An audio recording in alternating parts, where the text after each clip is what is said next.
sketching class on character sketching. Learn how to draw Ariel, the Little Mermaid, some characters from the classic show Kim Possible, and of course My Little Ponies. We're going to be teaching you how to draw this and a whole lot more here on the creator stage in just a few minutes. We're also going to be giving away the sketches that are being done on the stage by our very talented artists to several lucky audience members here at the creator stage.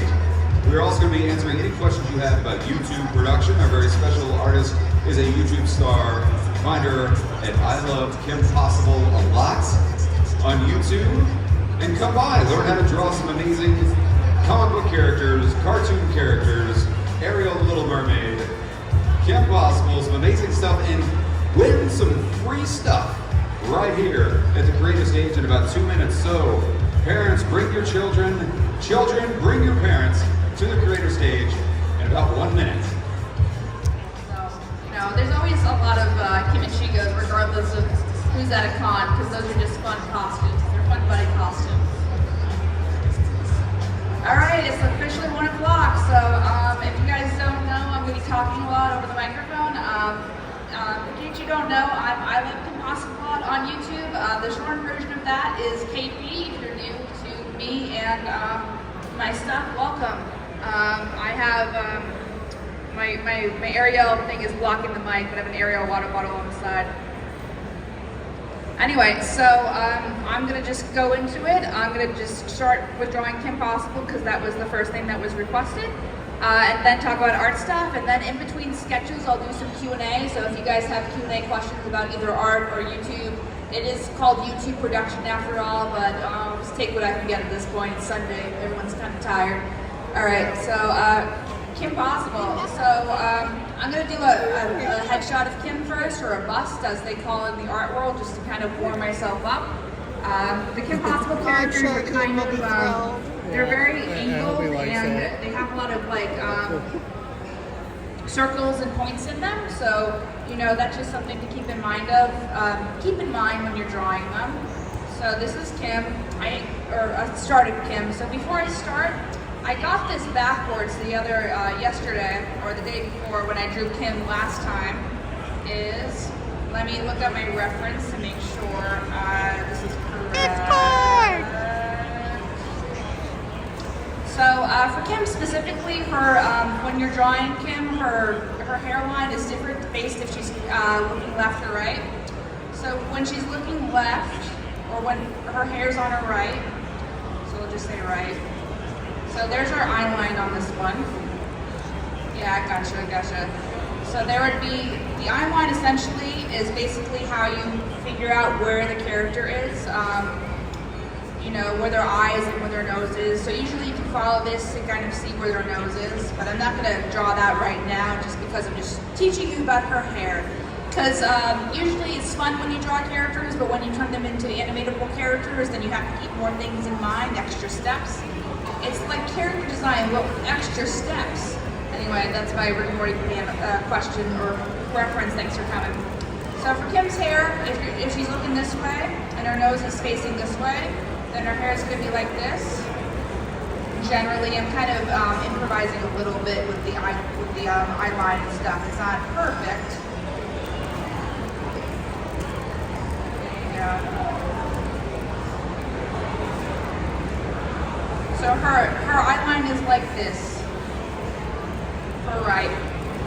And then when you're drawing her the other way, when her hair is on this side of her face, do right, there you go, and left. And we'll say her eyeline is this way. So, there are her eyes. Her ear is actually visible, and she's got a little clip, like a little bit of a piece of hair over her ear, and then it goes around like this. Down, and then a little bit like starts here, and then turn like that, and then it goes like here. So depending on what style the character is facing, it depends on they'll usually start either left or right shot, depending if it's bordered or not, and keep this in mind when they're storyboarding the artwork with Kim or whatever. And then there might be changes when, as far as what the shot needs. So there might be some cheating is my point, but in general, that's kind of how it looks, and you can look at Kim Possible model stuff, and generally that's the rule with some exceptions, you know. But some people don't even know that, so congratulations, you've learned knowledge. So anyway, so let's draw like an actual Kim. So,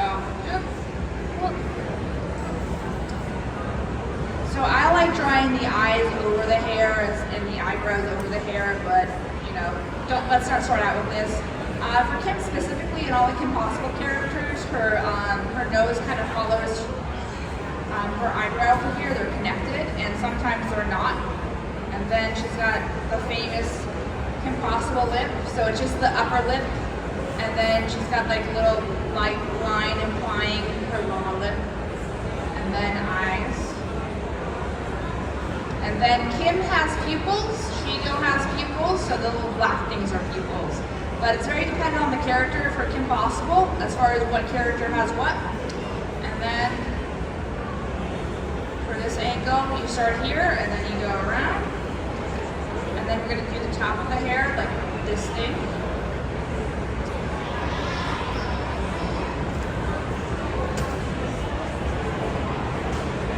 And then around and down. And then her head's mostly oval. Shigo has a pointier chin than she does, but that's generally it. And then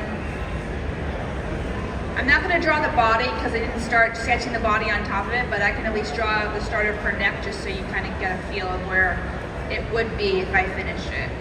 So, you know, right off the bat, I know I have too much area here, and her ear might be around there, so her ear would be showing if her hairline was where it was supposed to be. But you know, for now, you know, that's the general thing. So there's Kim. So we'll assign this. Okay, come on. You want it? Does anyone have any questions in between drawings? Here, I'll sign it for you.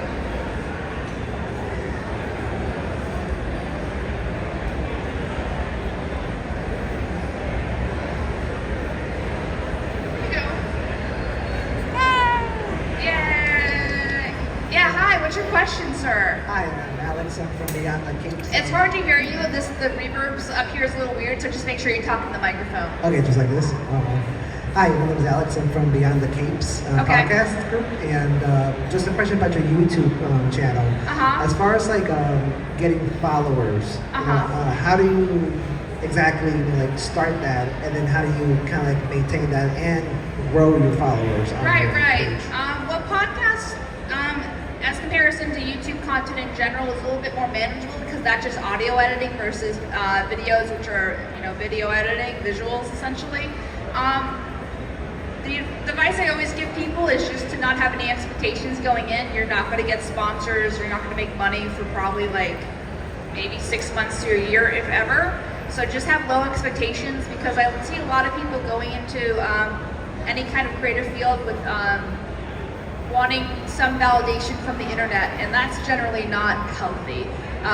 So just kind of keeping that in mind, doing it for fun. If you're like in a fandom, everyone's kind of in a fandom at a place like this. Just do it because you want to talk about fandom stuff, and just want to share and, have healthy discussions with your peers or whatever. The first rule is just kind of generate a schedule or think about a schedule. What happens a lot of times with people who want to do YouTube is they don't get famous right away, or they don't get the views or whatever they're searching for, and they get really sad, and they feel like it's all for nothing. Generally what you want to do is kind of start a schedule and start planning in advance. You're going to do, how many like usually for podcasts it's once a week, but that doesn't mean you can't record multiple episodes in a week and then just kind of work on them and kind of get ahead of the curve. Because what you want to do is you want to train people subconsciously to know, like, Wednesday is the day that my favorite podcast drops. And so they get in the habit of looking forward to it. And as they do that over time, then they start talking about it and telling people, like, and then you kind of get a standard review tension, audience that always comes back. because that's the thing. I've been doing YouTube for about 10 years right now, and we've had some dips, especially as the peak of the My Little Pony fandom has kind of dipped down, and I've moved on to, not moved on, but expanded to just general cartoon content, what they call Western animation as opposed to anime, which is Eastern, because Asia is in the East, and so Western, anything, usually Disney, Cartoon Network, Nickelodeon, stuff like that. This is a long-winded answer. So having healthy expectations, creating a schedule, and you can always ask for help if needed, but just make sure the people that you ask for help are reliable. A lot of times, especially in the pony fandom, people would have these visions of these great projects, and then they just wouldn't know how to achieve them, or they'd fall apart like midway through production. So podcasts are usually a good place to start. And I think that's generally all the advice I have right now. But schedule, healthy expectations, and just kind of talking about it. Having social media accounts for the podcast. If it's like a Star Trek thing, or you're telling all the Trek fan websites about your podcast. And I always tell people to wait until you already have a few episodes under your belt, maybe like 5 or 6, so you can prove that you already know what you're doing. Because a lot of times people approach these things too early in the game, and you can vibe or whatever. And the fan websites they're not really paying attention to what might happen. They want to help people that have already made it happen. So I would wait until you have like 5 or 6 episodes and say, hey, I'm just introducing myself. I run this podcast. We're on episode 7. And then also say you're open to feedback. If they have any feedback about your audio quality or anything, because you're learning, it's a new thing. It's important to kind of discover those things and be open to feedback, because at the end of the day, those are people just trying to help you. As long as they are telling you the feedback in a healthy way, they're not just saying, oh, this is bad. It's like, okay, but can you articulate why the thing is bad? Do I need a new microphone? Do I need a better setup? And just kind of, you might not have the budget for everything off the bat, but just kind of collect the knowledge and kind of pick it at it as you go is the best advice, because you don't want to spend a lot of money up front for something you don't end up having time for the long run. So. Thank you. Yeah, no problem. Does anyone have another question? Go ahead. Yeah.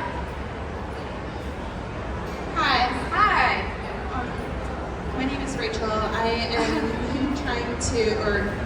researching how to create YouTube channels and like the beginning stages of it.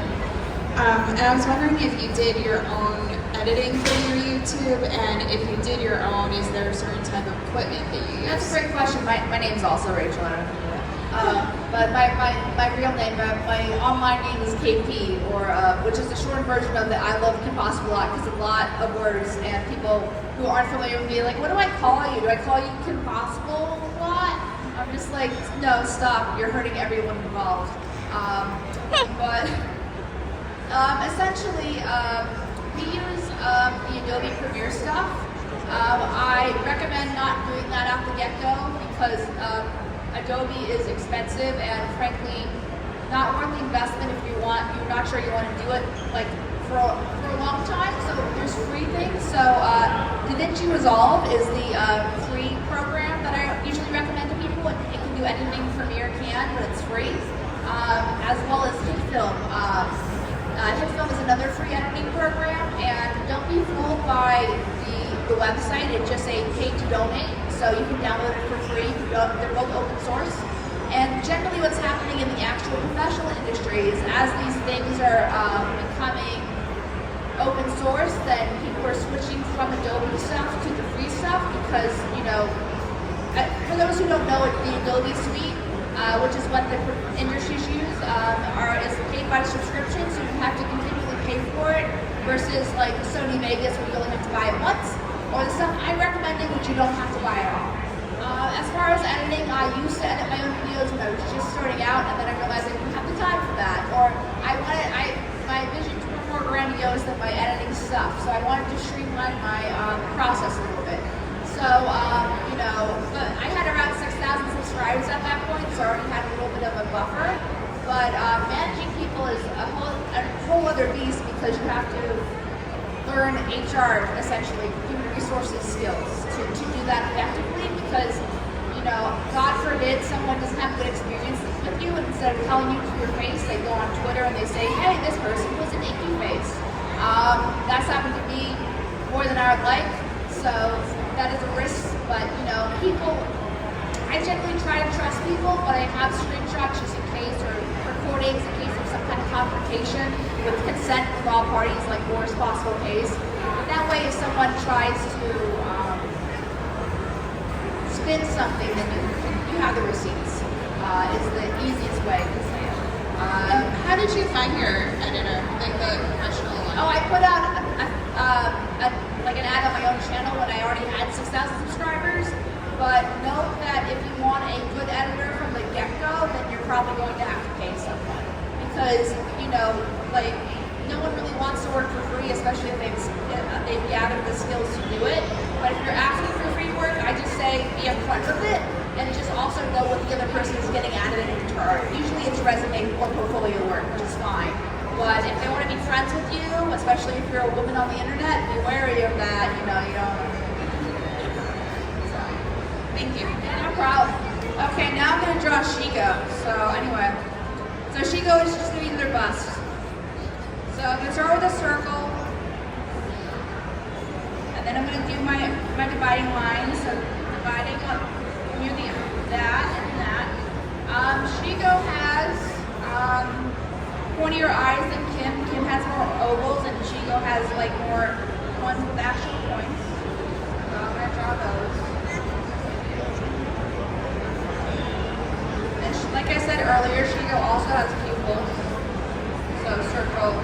Ron doesn't have pupils, and Draken doesn't have pupils off the top of my head. A lot of male characters don't for some reason. I don't know.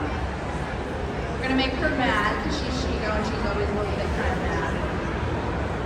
So I'm gonna do the nose first.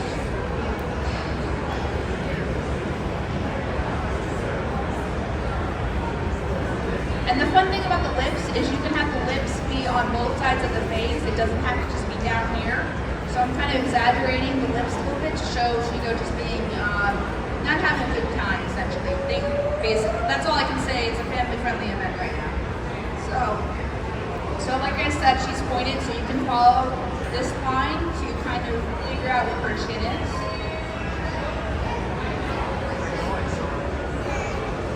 And round out her face.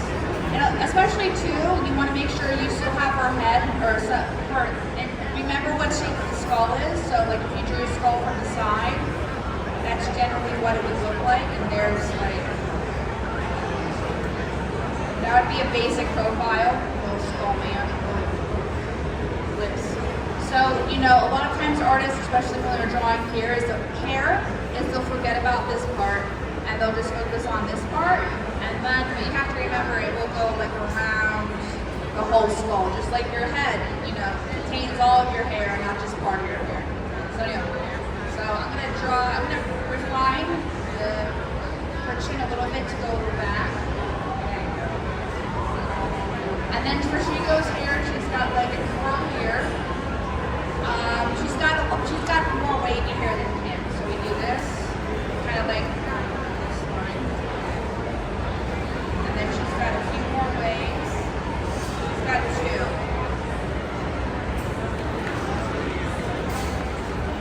I'm kind of doing a little stylization here. Do you know where the curtain Back went? to the top of the head. This part is the point, and then it kind of comes back this way, but it's a little bit more. So we're gonna pull it out actually, because if she was looking for this, if it's more of a profile instead of a 3/4, this is called a 3/4 view, and that's what the majority of animation standard stuff is, a 3/4 view. Anyway, so if she's doing more of a profile, so this would be a profile, or this would be a side view, excuse me, and then a profile would be, I think I'm confusing myself. Anyway, a front shot. So this would be like the front of the face. Frontal view. And then side and profile are usually the same thing. So anyway, so the front view would just be her facing like the camera, I guess, and then in front of the camera. So then she's got her little cowlick that goes right in front of her face. And then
questions or requests for characters, I'll probably do Ariel next. Yep.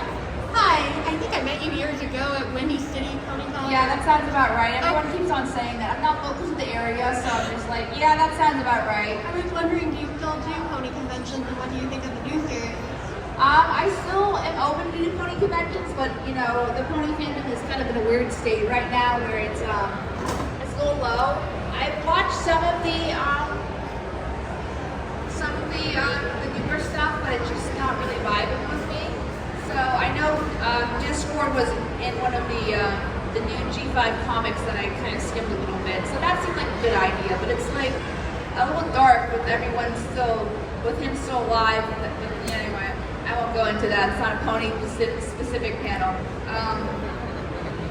Yeah, I'm still open to do pony cons. I keep on telling people I'm happy to go back, but you know, I need to be invited, and I can't afford to show up, you know. So if there's demand, you know, I'll go. Like, and I can draw wherever. So, but yeah. But right now, from my knowledge, it's those ones, and then Evergreen Northwest, and then a couple other ones that I'm not going to name. And you know, that's kind of the vibe of the pony fandom right now. So everyone's kind of trucking along. But Evergreen was this weekend, and they have some Owl House people, so you know, it's interesting to see how things are kind of developing. For sure. Babcon was All like right. that. Does anyone have any other? Do you want to do Ariel next, I assume? Yeah. Okay. Cool. So let me load my Ariel skit. I like just in general. I like drawing the characters usually right. That's usually my standard. I'm going to draw Ariel a little stylized because I tried to draw on a model the other day and I got too nervous and I gave up. So anyway, she's going to, my go-to style is very impossible to inspire. So, which doesn't hurt because, you know, that's very versatile as a character design language. So anyway, so Ariel has a very distinct chin compared to impossible characters where they have just round faces essentially. And what I always liked about Ariel is her eyes are kind of like ovals like this. I don't know how else to describe it. And then her eyelashes kind of curve up. So kind of replicating like how your eyes are kind of open at an angle instead of just like an eyeball from your head or something like that. That's the artistic approach to the way her eyes are designed. I've been told not to share my passport on the projector for on screen, and that seems like a good tip. So anyway. So Ariel's a little tricky because you have to make sure these lines match up, and they don't right now. This eye right here is a little bit too short.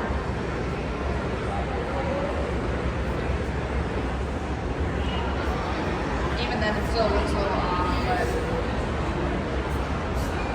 yeah, her eyes are difficult compared to normal characters. Anyway, like when I say normal, I mean like, you know, more stylized characters, not the Disney style.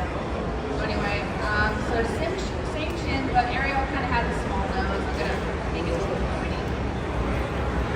Did you think it was poppy? A little bit more defined. Did you think it was poppy? There's no pain.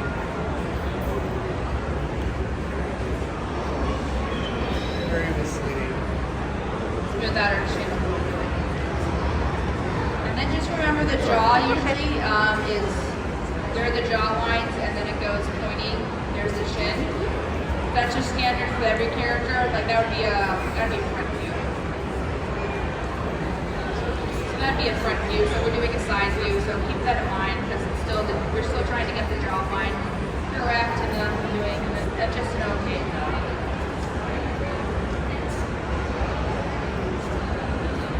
So that's very impossible inspired lip, but I'm not doing the underlip.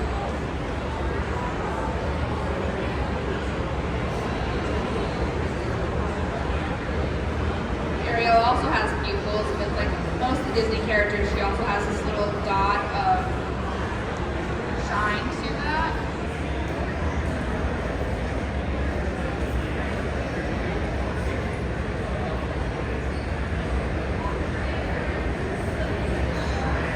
So same thing with Chico, like I was saying, is keep an eye on the head. But I always loved, ever since I was little like way her face, for how her hair frames her face. But just note that it doesn't cover the whole skull, so you still have to kind of do something on top to cover that. I erase this because it's messing up the picture. And then I can even do it lower. There you go. And this part kind of curves up. And then this part comes over here.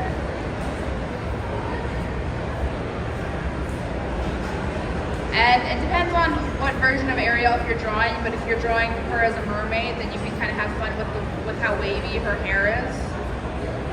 I like her mermaid design. Like, I don't know what to say.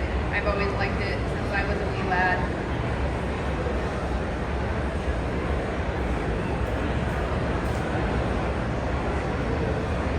Ariel's not like Kim. This is the same. If you did it a different angle, it would still be the same kind of way you drew her.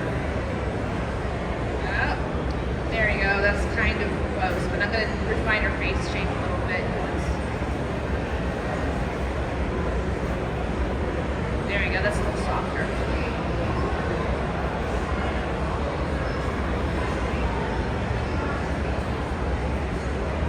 I'm going to start erasing some of this mess. There she is. I'm gonna put her eyebrows over her hair, but no, that's a stylization. This is not an on-model Ariel by any means.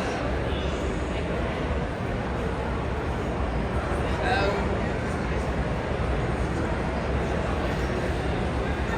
this is still a bust, so I'm gonna probably stop here. But just note, remember, characters have a collarbone. You can feel your collarbone right now. It's that bone right here that holds the start of your rib cage. So like that would be her rib cage.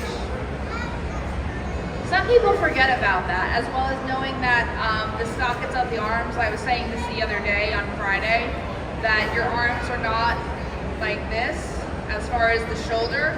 They kind of go down naturally. It's like a socket, you know, so they don't stick out. So some people draw her shoulder all the way out here, and it needs to be much closer. This is just general human anatomy. This isn't an Ariel specific thing. There you go. And then from there you can kind of start drawing the rest of her. I recommend usually starting with the full body, unless you've had a lot of art practice, because drawing the full body on the fly, like I'm doing right now, is not for the faint of heart, for sure. But there's her little seashell thing.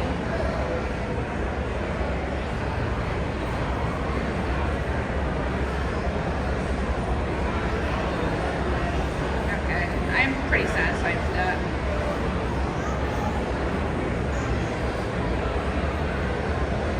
There you go. There's plus one Ariel. Let me actually make her ear should be more over here. There you go. That looks better.